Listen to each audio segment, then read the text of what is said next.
Good day and welcome to part 4 of the discussion on substitution. So once again, the reminder, substitution is a method of integration that undoes the chain rule of differentiation. So starting off with an integral of the form that we see here on the left, the idea is that intuitively this integral is going to be tough or difficult for us to evaluate, at least directly using our common anti-differentiation or common indefinite integral formulas. So we start off on the left-hand side with a complicated integral, and note it is all in terms of the variable x. Then we use our substitution u equals g of x, where the intuition is that we typically want to pick u to be an inside function, and if possible, the largest inside function we can choose. Then to get everything in terms of u, the differential du is g prime x dx, which note is precisely what we have outside of that function f. So now, with this substitution, we have expressed the original integral in what is now hopefully a simpler form, and is going to be easier to evaluate. And it is now all in terms of the variable u. We then evaluate this easier integral and then resubstitute.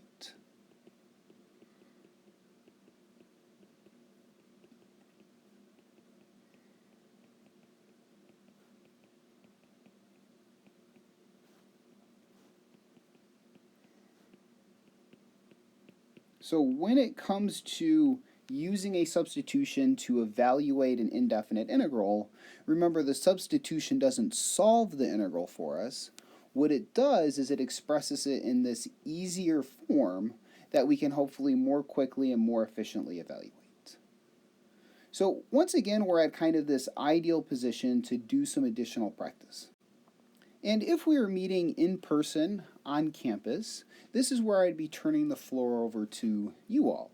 We've spent significant time introducing this concept of substitution, and it's great practice with evaluating integrals.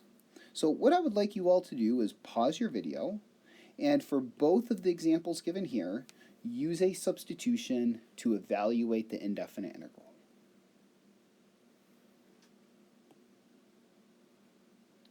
Hopefully at this point you have paused your videos and you've thought about these two examples.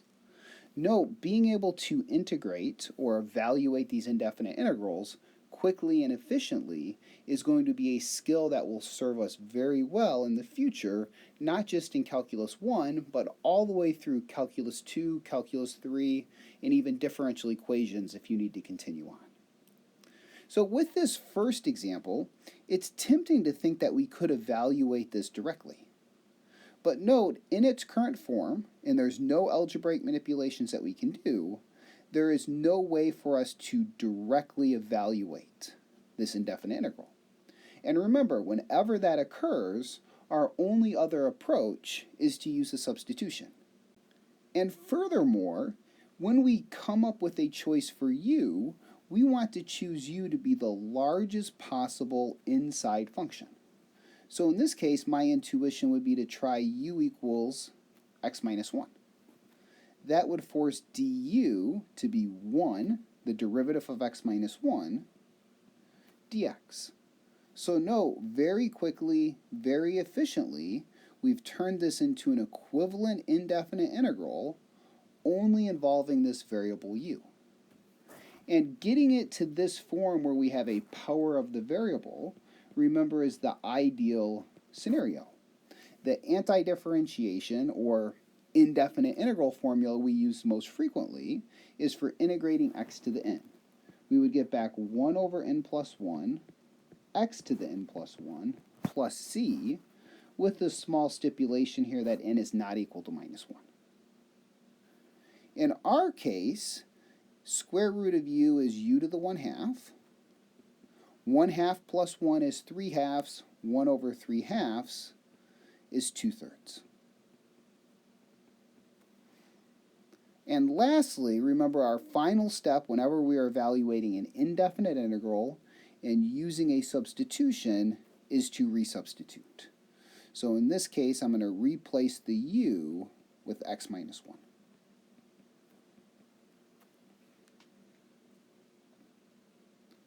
For our second example, we have something very, very similar.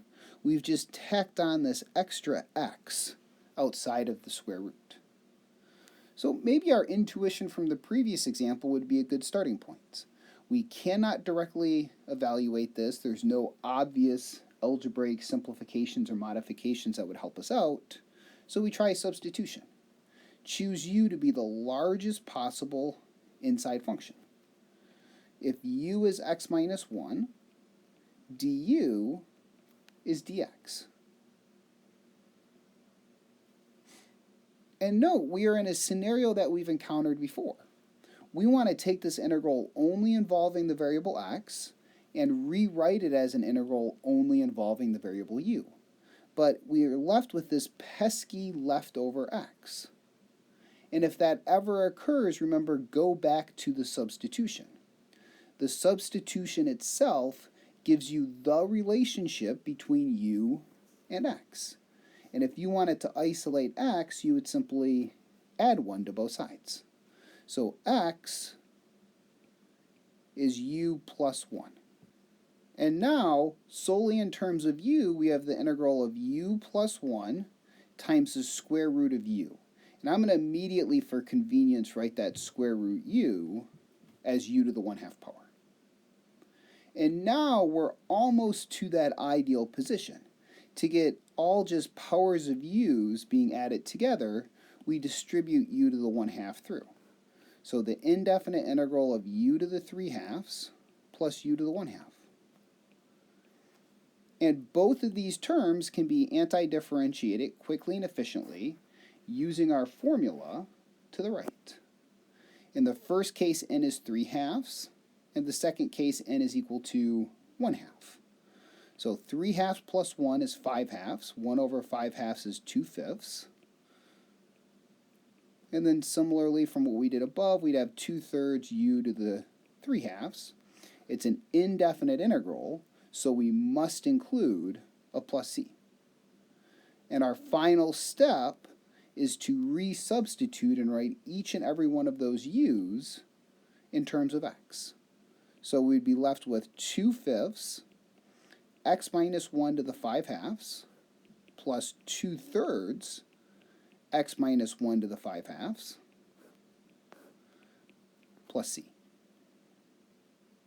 This completes our current discussion of substitutions with indefinite integrals. And if you're wondering what remains, it would be, can we apply these same ideas to a definite integral, which will be the topic of discussion in our next video. So stay tuned and take care.